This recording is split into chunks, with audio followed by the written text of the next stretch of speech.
Okay, thanks everyone. I think we've got most people here now, so we'll get the session underway tonight.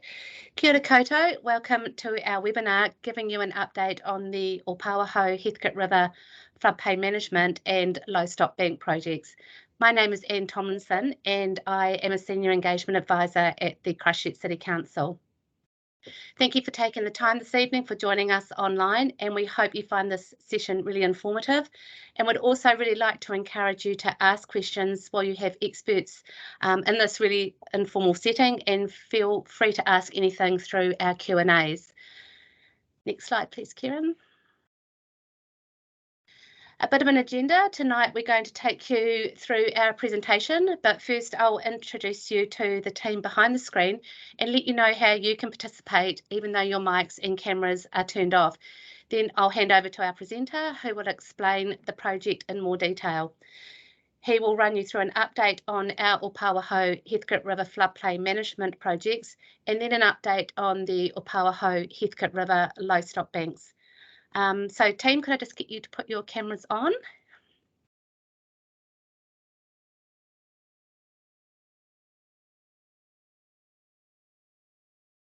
Thank you. So tonight you'll be hearing from Kevin McDonald, who's in our top screen, or my top screen, and he's supported by Peter Christensen and Martin Densham, who are our subject matter experts. And we'll also have Kieran and myself working behind the scenes to keep the session running smoothly. Thanks, guys. You guys can turn your cameras off now. Thank you. Next slide, please, Kieran. So thank you for your questions that have been supplied when some of you registered for the session, and these will be covered off at the end with the team. Your mics and cameras are switched off so that we can keep the session moving, but you will see there is an option to ask questions and receive answers using Slido. This is done by going to the website slido.com on your browser or mobile device and entering in the code 1366701. You can also scan the QR code that is on the screen to fast track to the Slido Q&A. Kieran and myself will be keeping an eye out for your questions, and you should see them answered in the chat. We will have some time at the end of the presentation for questions, so if you're busy listening, you don't need to try and type at the same time. If you are not on the app, you can also email any questions that you might have through to engagement@ccc.govt.nz. If we can't answer some questions tonight, we will take them away and we will provide answers by email. This will be sent back to you in approximately 1 to 2 days after this webinar. If you are on Slido, you can also react, thumbs up, or upvote to the questions and answers in the chat section. This tells us what questions matter to you, so we can focus more on these. If you are hard of hearing or you're experiencing some sound issues, you can turn on live captions.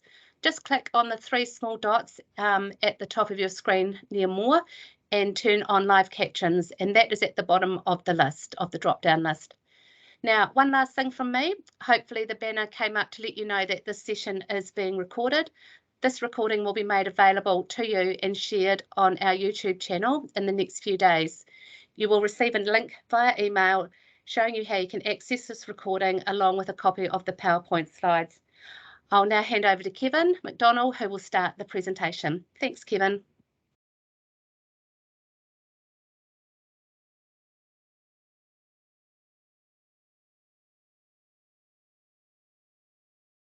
Kia ora everyone, and welcome to our presentation this evening.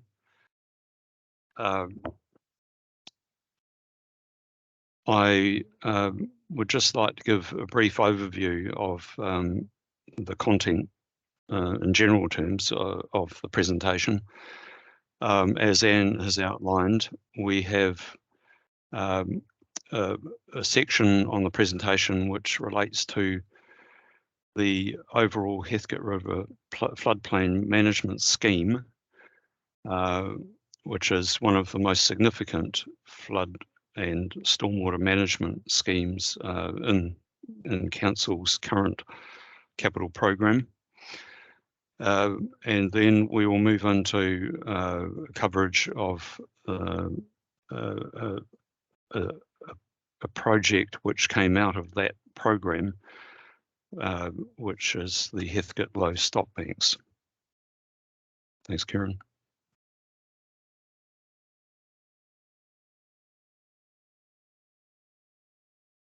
So the Heathcote Floodplain Management Plan was approved by Council for implementation in November 2017. The major components of that program are storage elements, of which there are 4 major parts: Curlets, Wigram, Eastman and Cashmere, a dredging program and bank stabilisation, which were carried out in unison over stretches of the Heathcote River. The execution of a feasibility study for Stopbanks, which we'll cover in the second part of the presentation, and the implementation of a flood intervention policy. Just very briefly, a bit about key elements of those program elements. The storage is far and away the most extensive part of the scheme. Large basins which serve both a flood management and stormwater quality management function. Those 4 programs or projects within that part of the program: Curlets, which is fully complete; Wigram, which is very near completion; Eastman, which is over half complete; and Cashmere, which is similarly complete. The dredging has been completed, as has the bank stabilisation. The flood intervention policy has also been completed or fully executed, with 22 houses purchased that were at risk of above floor level flooding. Next slide, please.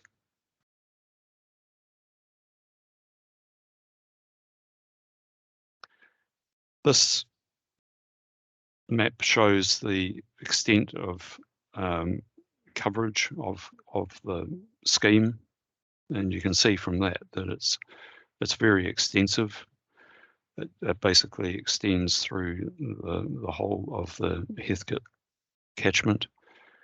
The major storage facilities that I've referred to, the 4 of them you see there in green, they are, as you would expect, in the upper reaches of the catchment, where they provide best effect in minimising flood effects in the lower reaches of the Opawaho Heathcote catchment. Next slide, please.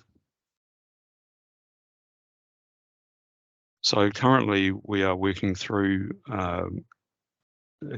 fulfilling the objectives of that upper Heathcote storage system, which is largely about optimising the control of the various elements, being the 4 major basins, in a way which works best to control flooding, in particular through the downstream parts of the catchment, over a wide range of flow and flooding scenarios, which is in reaction to a wide range of potential rainfall events.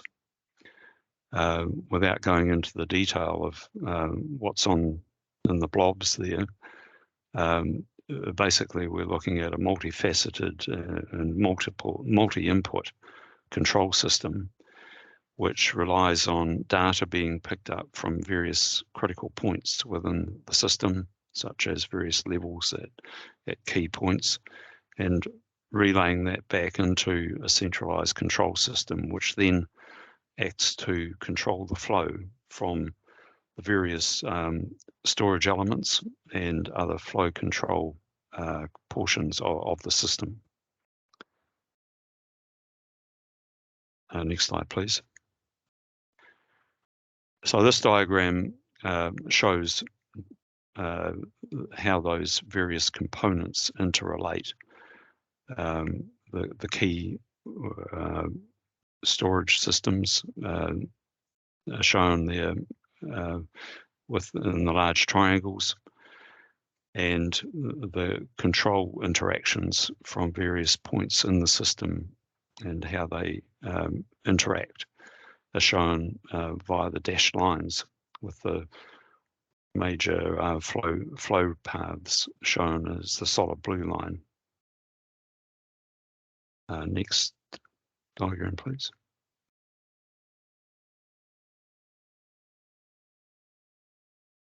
So looking at each of the major basins in turn, starting with the Curlitz Basin, this graphic shows under a reasonably significant rainfall event, the basin operating as it should, and the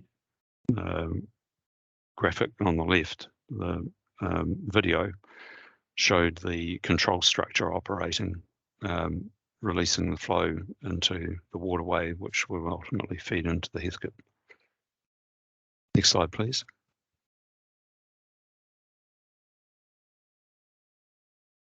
The Wigram Basin, which is 100% complete, again in a very significant rainfall event, and again fulfilling its function very satisfactorily on that occasion. Next slide, please.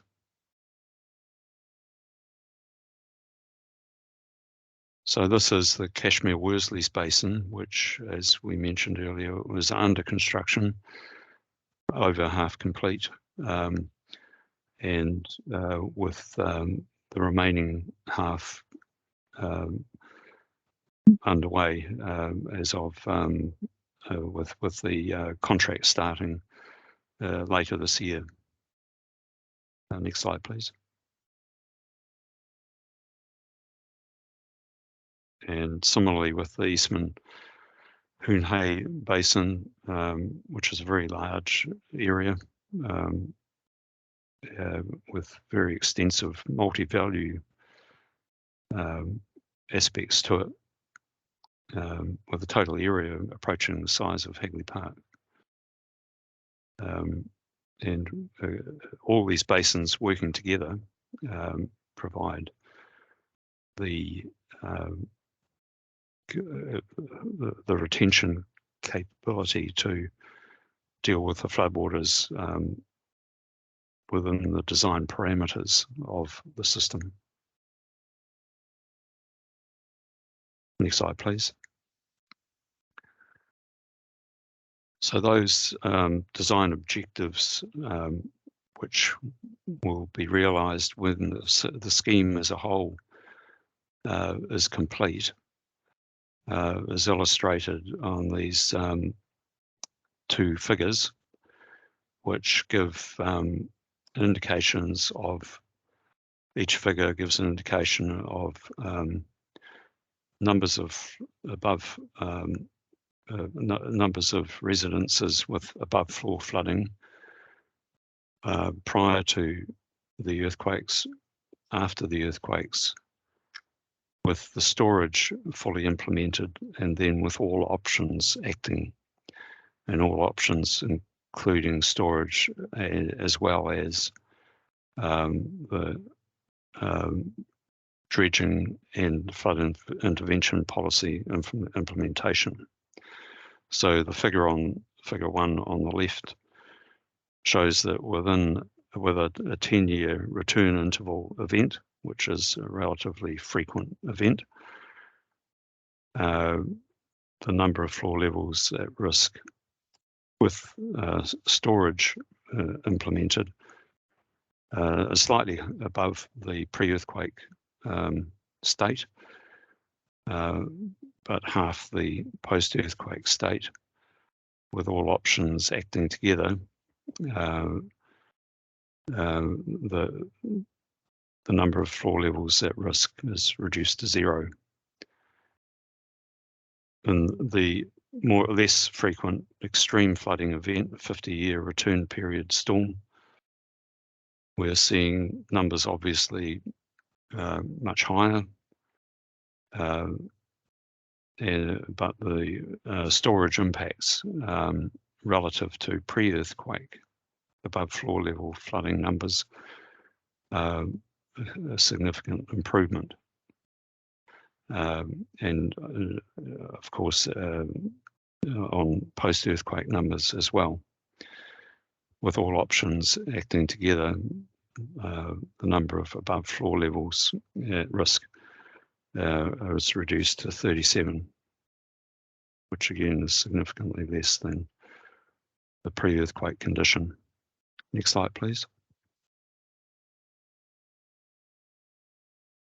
So that's the section of the presentation covering the Heathcote flood management scheme and the current status of that. We'll now move on to the presentation regarding the Heathcote low Stopbanks. In 2017, Council resolved that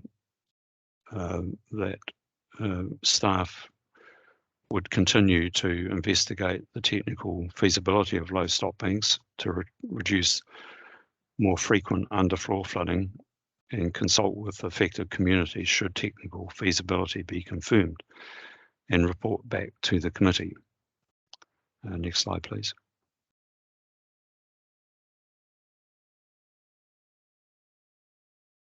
So the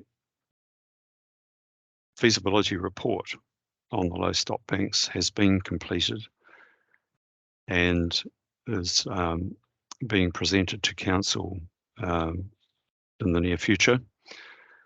It has three key recommendations, which I'll quickly cover here and then look at in more detail in subsequent slides.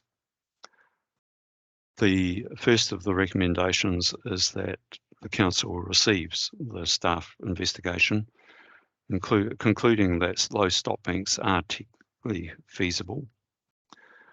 Secondly, that Council approves that staff do not consult on the low Stopbank options.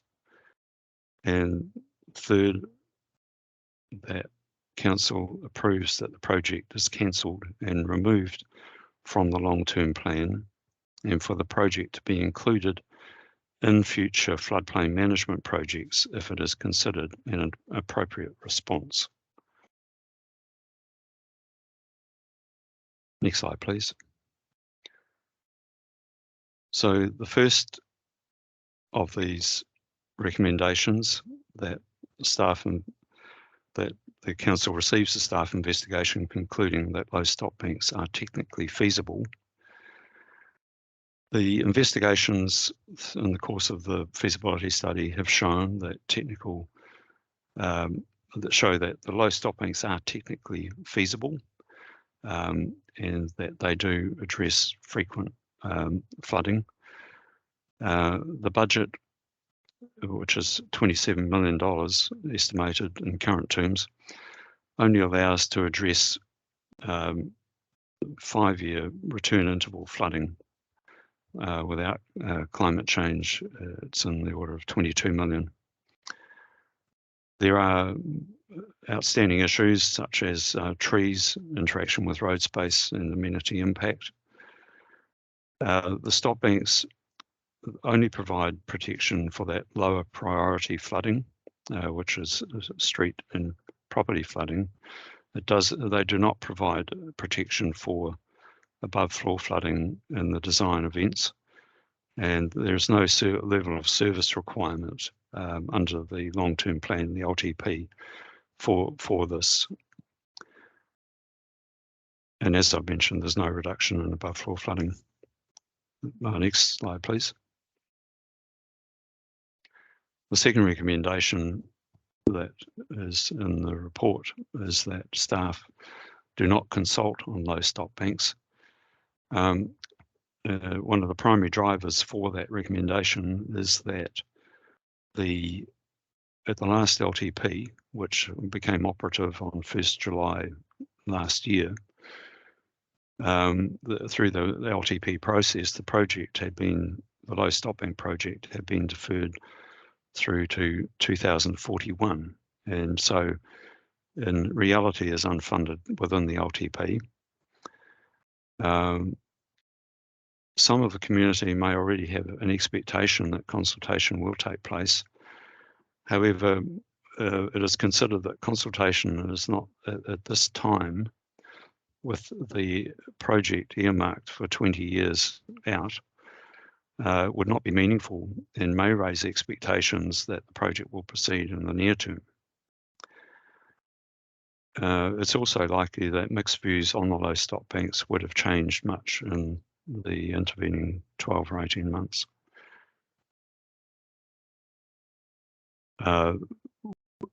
Staff will, however, inform the community about the outcome of the presentation of the report to Council following the Council's decision on the report. Next slide, please. The third recommendation is that the project is cancelled and removed from the long-term plan, and for the project to be included in future floodplain management projects if it is considered an appropriate response. The project is not required for implementing the floodplain management scheme and achieving the key objectives of that scheme, which we covered in the first part of the presentation. The Coastal Hazards Adaptation Planning Program is looking at the climate change impacts in tidally affected areas, and that will have a bearing, of course, on significant stretches of the Opauho Heathcote River through to where the tidal zone is. The project can be restarted in the future if considered appropriate, or it can be incorporated as per the recommendation into other related projects. Another key consideration in that recommendation is that, and it links in with the previous recommendation around consultation, is that it's somewhat meaningless to be having a project which is reported on under our project management systems, which is unfunded and under the current LTP sits 20 years out. Next slide, please. So, as I mentioned earlier, the report on the low stopbanks feasibility study will be taken to Council in the near future, and following consideration of it by Council and their decision on it, staff will then inform local communities about the outcome through reporting back to the Community Board.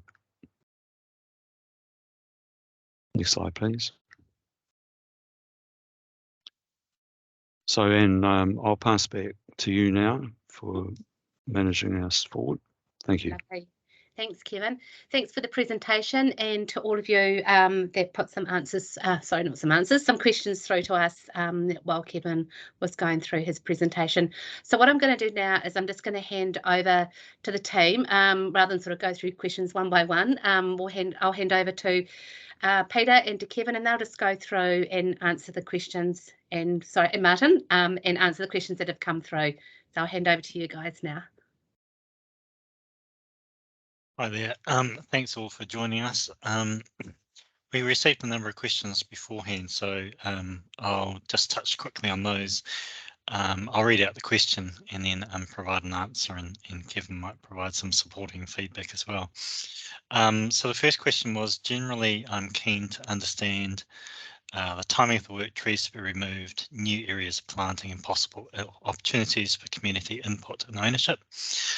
So I guess the response to that one is the recommendation is that this project is cancelled. So in that regard, there's not really any opportunity under this project. However, there are very strong community groups that are working along the of Hawahu Heathcote, particularly the Hawahu Heathcote River Network. So I'd encourage you to, if you're not already, to get in touch with them and be involved in that. And there is a Lower Heathcote guidance plan, which provides some information. And Karen, I'm not sure if you're able to maybe put the link to that in anywhere, but if you just go onto the council website and look for Lower Heathcote guidance plan, that provides a bit of an understanding what might be happening along the river. There are a couple of questions around how this will influence council's reaction to sea level rise along the river, and how will climate change and sea level rise impact this floodplain. So there's a couple of things to say about that. As Kevin mentioned during the presentation, the Coastal Hazards Adaptation Program overall has the responsibility for looking at that. However, needs to also be said that there's no current work program for the Opawaho Heathcote or Lower Opawaho Heathcote River. The focus first of all is in some of the peninsula sort of areas. And so Stopbanks, when that time does come to consider the other areas, Stopbanks will be one tool on the toolbox that will be considered. There's many different ways to address some of those issues. So I guess the answer to that is it's very much a matter of concern and focus for council, but the work program does have the Heathcote further down the plan, further down the time frame. There's a question there around, there's a couple of questions there around the flooding, Clarendon Terrace, particularly in light of the rainfall that we've had this week, and questions around what, what are you going to do about the flooding down these areas? The flooding in these areas is dominated by the tide, as you'll be well aware, and so that really feeds in from my previous question that the Coastal Hazards Adaptation Program is ultimately looking at that and looking at in context around the city of the way we're going to respond to that. The dredging works that were undertaken over the past few years, essentially based on our modelling, returned in frequent events the situation back to pre-earthquake flood levels. But currently there are no other plans looking to address the frequent road and property flooding. And as Kevin mentioned in the presentation, the focus is very much on above floor level flooding, and that's where we're looking across the entire city, focusing on the priority areas. There's a question there around Clarendon Terrace. Will council raise the bank beneath the railway bridge? There's no current plan to do that. There is have been questions around the idea of raising the footpath through there, which leads to some issues for cyclists and the like. But it's essentially would be an isolated low stop bank, so it falls within the scope of the overall recommendation at this point, not to undertake any more work at that point. Following on from the questions around the sort of tidally affected area, there was a question around how far upstream is the Heathcote River tidally affected. It's a question of how well you measure in some ways, but certainly up to Henson Park, you can notice it, and it continues up a bit further than that as well. And that depends on the sort of the condition of the river and the tide and how much flow there is, and certainly during those extra high tides we notice it going up a bit further. I'll just stick with the sort of that area around the lower floodplain and so on. There's a question, is there any plans to do any more work on the river between Beckford Road and Wilson's Road. And the answer is current. At this stage, there's no further plans to do work. There has been some dredging sediment removal through there. There's been bank stabilisation works through there, and there's no current works plans to undertake any further works through that section. Bear in mind the focus of our program was really to restore things back to pre-earthquake levels, and as you saw in the slide that Kevin showed, there's substantial improvement beyond that as well. But there is a residual risk, and that leads on to another question I had there. Someone says, I live in River Law Terrace. Widening the bank seems to have worked well, but how concerned should we be regarding risk of floodwater affecting our home? It's a very difficult question to answer without knowing the context of the property. But I think the key message is that we have undertaken substantial work to mitigate flooding, and spent about 130 million, or planned to spend about that much. We've got the storage system, we've undertaken the dredging, we've done the bank widening where we can, and we've purchased the most vulnerable properties. However, that does not completely remove the risk, and there is still a residual risk, and depending where you are, that risk will be at different levels. You can obviously contact council to ask for information. Some of the insurance websites are now starting to provide information around individual properties and risk, but our focus has been on addressing the frequent above floor flooding of properties, but there will still be flooding of roads, as we saw this past week. There will still be flooding of some properties, and the focus probably is a little bit more around learning to live in that environment, where we are living in the river corridor, and we will still get flooding events, despite the fact that we may be storing significant amounts of water upstream and reducing the problem.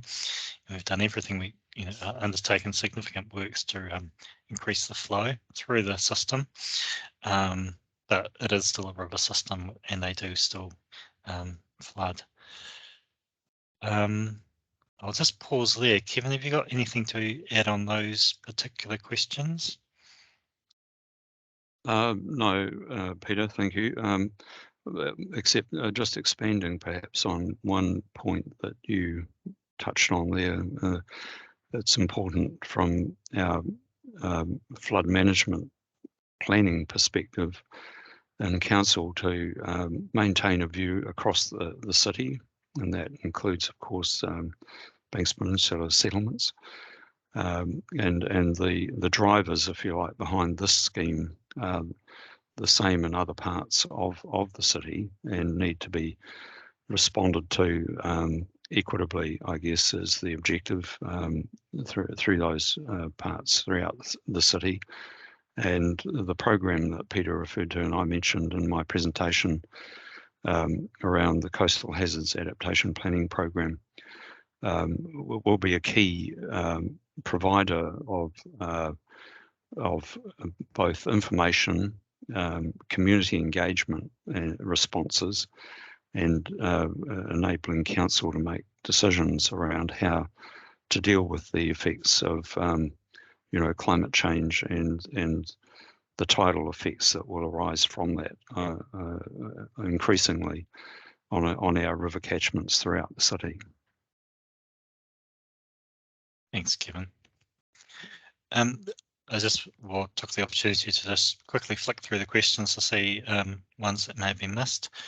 There was a question around Clarendon River Terrace. Clarendon Terrace riverbanks dropped half a metre in 2011. Why are they not being raised to pre-earthquake levels? The pre and post earthquakes effects were modelled, and through the dredging program that largely mitigated or did mitigate the post earthquake effects. So while the riverbanks may have lowered in some locations, we're looking really at the level of risk to floor levels, and looking to address how we can mitigate the effect on floor levels. So whilst there may be some areas of the road which could be more affected. In general, through the dredging and the bank stabilisation works, we've been able to reduce that sort of level of frequent flooding. The other question was around planting plan for the river. I'd like to hear about it and note that in some places along the river there's still planting exotic trees. There is the Lower Heathcote guidance plan, and there is the Mid Heathcote Linear Park master plan, both of which are available on the council website and provide some guidance for the planting plans. Generally, of late, where we've been planting along close to the river, and those sort of riparian areas, by far the majority of plants have been native plants, trees, shrubs, and grasses and the like. However, there is also there are still also some exotic trees planted along the riverbanks as well, and that's yes, maintaining a balance between those two, the exotic and the native trees. I hear from people who advocate one or the other both very strongly, so it's about maintaining some of that balance. There's just been another question about, can you provide a link for who we need to contact to get more specific information regarding risk associated with a specific property or area? My advice there would just be to call the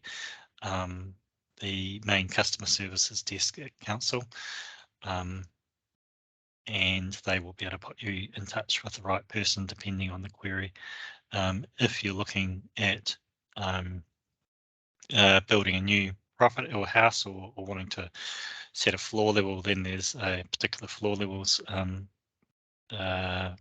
email that people can refer to, but the first port of call generally would be through into customer services, and they can respond and point you to the right person. Team, I think I have responded to the questions that have been asked. Anne, is there any that you can see we've missed?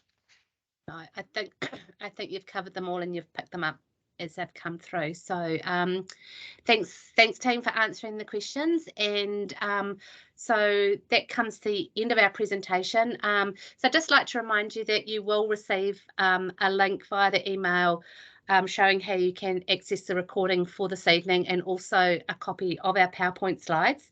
So thank you to everyone for taking your time out of your evening to join us tonight to attend our webinar, and we hope you have found the information that we've shared with you today really informative. If you've got any feedback about your experience tonight, this is sort of a new avenue that we've been working since COVID with running webinars with our community. So as an engagement team especially, we're really keen if you've got any feedback on your experience tonight, good or bad, or you want to raise any issues around the project, or you have any questions directly related to what you've heard tonight, you can contact Martin. His details are on the screen, but they'll also be included when we send the information out to you. So thanks again from myself, from Kevin, Peter, Martin and Kieran, and enjoy the rest of your evening, and po marie.